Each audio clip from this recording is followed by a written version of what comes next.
எரேமியா 30ஆம் அதிகாரம் அவருடைய 17ஆம் வசனத்தை ஆண்டவர் நமக்கு ஒரு வாக்கு பண்ணுகிறார். உனக்கு ஆரோக்கியம் வர பண்ணி உன் காயங்களை ஆற்றுவேன். எப்படி காயத்தை ஆற்றுகிறாரா? நமக்கு ஆரோக்கியத்தை வர பண்ணி.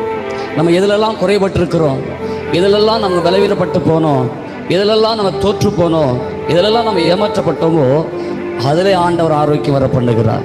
அதை சரிபடுத்துகிறார், அதை சீர்படுத்துகிறார், அதில் ஒரு திருப்தியை தருகிறார், அதில் ஒரு மேன்மை தந்து என்ன செய்வாரா? நம்முடைய காயங்களை ஆற்றுகிறார். காயம் எழுதப்படல, காயங்கள். அப்படின்னா நமக்கு பலவிதமான காயங்கள் நம்மளை என்ன செய்கிறது? உள்ளத்தை அப்படியே நம்மளை வாட்டி வதைக்கிறது.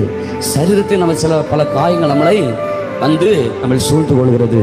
ஆண்டவர் ரெண்டுக்கு நம்மளை பார்த்து சொல்கிறார், உள்காயமா இருக்கட்டும், வெளிக்காயமா இருக்கட்டும், அதை நான் இந்த நாளிலிருந்து ஆற்றப் போகிறேன். நம்ம உள்ளே இருக்கிற வேதனையை, உள்ளே இருக்கிற துக்கத்தை, மனதுக்குள்ள இருக்கிற பாரத்தை எந்த ஒரு மனுஷனால் மாற்ற முடியாததை அந்த தேவன் சொல்லுகிறார், நான் காயங்களை ஆற்றுவேன்.